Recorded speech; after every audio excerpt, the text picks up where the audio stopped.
that lead a life of subsistence farming, say typically. And that's okay, so, that's the way people used to live, but they're basically solving the same problem. They have to farm in the environment.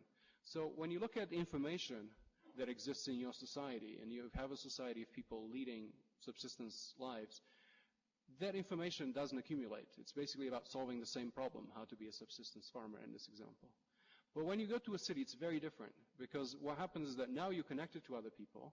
You don't know where your food comes from or where your water comes from, and you do maybe science or economics or governance, but we're all interconnected with all these strangers that allows us to really learn and do more complicated things.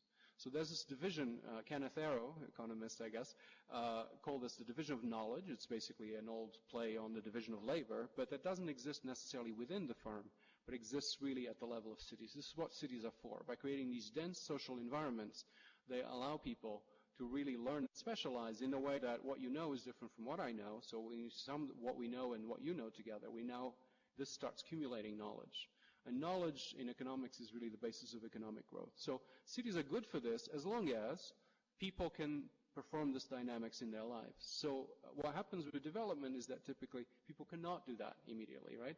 You live a life of still surviving in place, not quite subsistence farming anymore, but basically a life of survival that doesn't allow you to build a life of learning a trade or specialty or a new form of music or whatever it is in a way that really accumulates over lots of people. So the idea is that what services and infrastructure do in cities is to really solve those problems that we know how to solve and create ways for people to do what they can do uniquely as socioeconomic beings, which is be entrepreneurial, civic, etc. So let me get to that. Finally, so now in the last 15 minutes maybe, or 10 minutes? 10 minutes. Policy. So all this had more math and data than I showed you, but hopefully, if you are interested in that, we can talk. But let me get now to policy, because policy is a little different from all these more conceptual and mathematical ideas. And I want to start somewhere simple. So this is not a complex system per se, at least we don't think about it that way. It's how we went to the moon, okay? Went to the moon in 1969, a long time ago. And so the question here is the following. So the first point I want to make is that science is not policy. When you do policy, you may be informed by science and make better choices, but you need to make choices that are your own. They're context-specific, cost-specific, you have a budget, etc. And so it is with going to the moon. So this is just simple. So the first question is, could we have gone to the moon if we didn't know the laws of gravity and the laws of motion, if we didn't have the science of how to go to the moon? And the answer in principle is yes, right? Because you can look at the sky, there's the moon, you've seen the movie, you get in your spaceship and you go to the moon, right? That's how you do it. That's not how we did it. If the moon's over there, the way we did it was to send the rocket that way. Right? That's sort of what that shows. You see the blue trajectory, you kind of send the rocket that way. And the reason we did that was that, well, what is that you can use the gravity of the Earth to take you to the moon. So basically you can wrap yourself around the moon and be catapulted towards, around the Earth and be catapulted towards the moon in a way that makes it possible.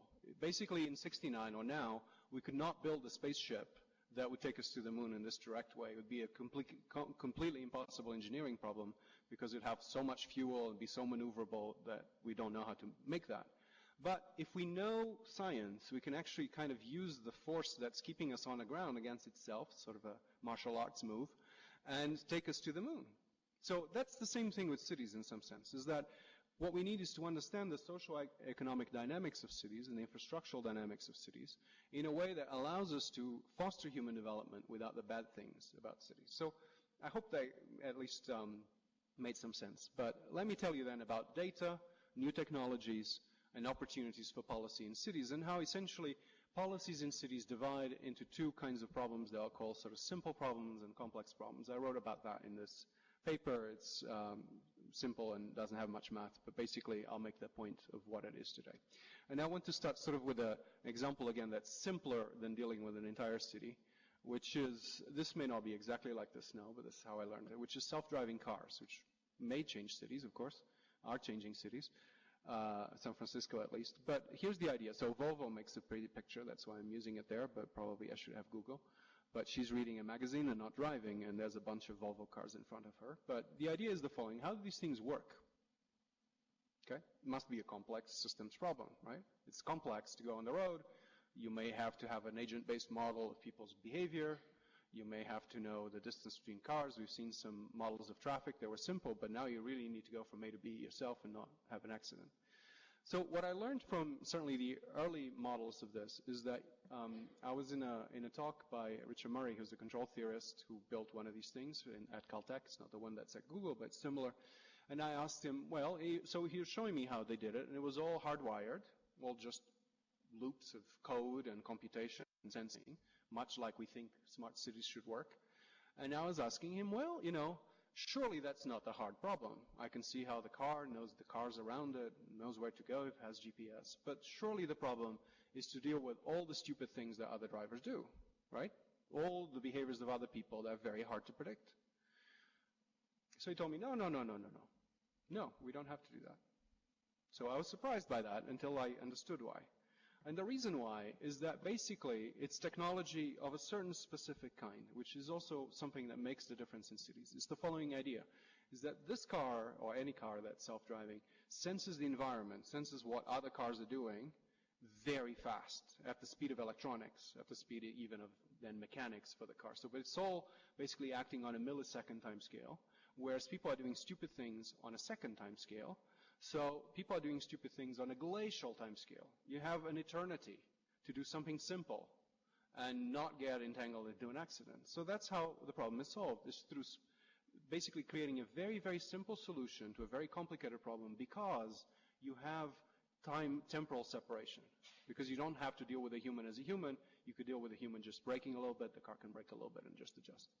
So this is the way we solve problems that were once complex, and you make them simple. And this is important for cities. So what's the logic of this? The logic of this is also a tool of complex systems, though it is also a tool of engineering and planning, and also of policy. It's this idea that if you know what you want your system to do, so for example, if you want the car not to crash so that it keeps distance to other cars, then you just measure the distance. So there's a system, there's sort of a disturbance, the car just broke a little bit. And then you measure it, you control, so you brake a little bit, and then you're okay, and then you keep going. So this is basically just an adaptive management that if it's faster than the disturbances, you can do marvels with this. Computers don't make errors because they're corrected. Airplanes fly smoothly most of the time because it's all control theory. The pilot doesn't do it. So all this stuff is because technology got to be that good, and we understand those problems enough that those solutions become possible. And in cities, this is also true. So there are 3 conditions for this to happen. And now I want you to start thinking about policy in cities. The first one, which is the one I emphasize, that you have to act much faster than the problem is developing. So much faster than the stupid driver. The other thing is that you have to have a very well-defined and measurable by a machine objective. So just the distance to the other car, for example. And finally, you have to act on the system, just brake or something, such that you correct and maintain the distance. So very simple action leads to the desired outcome. And the idea then is that information technologies and computing are getting fast, that this is much faster than sort of the speed of life. And so you can do all kinds of magical things that people don't see. And so you can, for example, on those time scales, run the entire traffic system of a city. This is Transims, which is now Virginia Tech, also Los Alamos, where I was. You can run the entire traffic system of a city this way in the short term. So now your policy hat, as I asked you. So this is a list of different problems in cities. And it's my own list. It's not right or wrong. But the question is, what things can you run in the city this way, and what things can you not run in the city this way? I was having this discussion with Patricia a little bit over lunch. So, for example, you may run a bus system this way in that, with rapid bus systems, people have a ticket, they go into the platform, they wait for the bus. So if you know how long they're waiting, you can dispatch buses or make them go faster or slower, such that people have a lower waiting time, and that improves the service. So it's just basically a little control theory loop. Maybe it's implemented by a human, maybe by a machine, but this works very well. But for example, the problem of education, so those problems are the ones I called simple over there, and it's up to argument how you should do that. It's a bit of homework if you want. How would you solve each one of those problems in your city using technology? But in principle, at least, I'm not minimizing organizational issues and politics, but in principle, you can develop this kind of policy. But the other problems there in red are much harder, and they're harder because they don't satisfy those conditions I told you about. For example, for education, you want to create a good citizen 30 years from now. Is standardized testing good enough? Just give them a test, and if they pass, they're going to be a good citizen or not? We don't know, right? So you're trying to turn a complicated problem to a simple problem, but the question becomes, how can we do that? So I just want to end by, how is it that we solve complicated problems?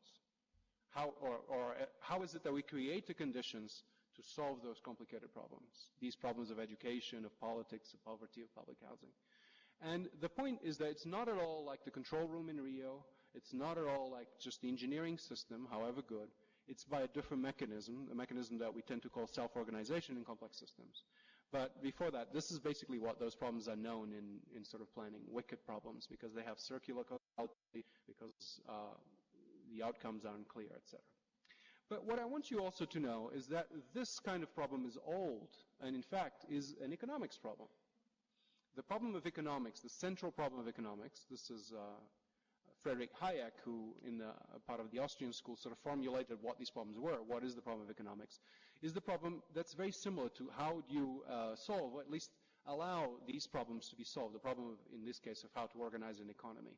And his point, as you can see there, he says the problem of society is not a problem of allocate given resources as we do in macroeconomics when we do math typically. It's really the problem of how people use information that is not given to anyone altogether. It's also the problem of, if you could use that information, could you actually compute the solution? He doesn't say that, but that actually comes up to be a problem in computational complexity of these issues. So it turns out that in these issues that are very heterogeneous, very interconnected with many states, with human agency and creativity, you cannot solve these problems from a planning point of view, a top-down point of view. You need to create the conditions for the system to self-organize. So when you think about markets in economics, that's what they're trying to do. However imperfectly, you may intervene in them in ways that make that easier or not, but it's basically a mechanism for self-organization. Paul Krugman would say, you should use this, Bernardo, that basically economics is one of the pioneering sciences of complex systems. So Ipea has been doing complex systems for a long time. Okay, the problem though is that we often don't know how to solve this problem at all. We don't know where the information is, we don't know how to coordinate information, therefore to solve problems. And so I just want to finish a little bit with some of the work we do now on poor neighborhoods, slum neighborhoods all over the world, and how they are solving some of these issues and how we're trying to facilitate that. So it's not how to organize a market, but it's how you organize information about a city in order to solve problems of human development and economic growth. So if you're a planner at Ipea or at the city of São Paulo, how do you know that how people live in a neighborhood? How do you know what their problems are? You know, how would you know that for every neighborhood? It's very hard. You probably don't, right? How would you solve your problem without that information? Very hard. So you really need to find ways of coordinating information that's local, it's relevant for the agency and capability of a planner, but the planner needs that information and continuous assessment to solve the problem. So that's what I'm talking about. So it's kind of curious to me that part of that problem was solved by the slum dwellers in India, which figured out that they were basically being evicted from parts of Mumbai, but they figured out that if they gave the city some information about themselves, information they knew well, about how many people, how much money they made, how they made a living, that the city would understand their problem and would do something about it that was positive instead of evicting them. So it's really how information is an enabler of solutions of complex problems. So we're basically creating platforms for neighborhoods to create their own. This is a little abstract, and I'll go through it, and I'm out of time anyway. But basically, how is it that you create mechanisms, a little bit like markets for money, but now about information to solve complex problems, that address knowledge that exists in the community, to agency and money that exists perhaps in government, and knowledge that may exist perhaps even in the research community. But how do you coordinate information and insights across these very, very, very different kinds of people? And so, you know, the point is that technology is helping you do that a lot by creating standardized ways of collecting data, ways of assessing things, and that people often, if it's in their own interest, understand what that is and want to assess that things are going as well as possible. And so this is basically, we have a series of ways of doing that, creating standardized data procedures now across 7,000 slums all over the world, by which now they can share tools to make great presentations to their cities and allow cities to understand their problems, generate new problems of development and so forth. So I'll just slide through these. These are all self-organized.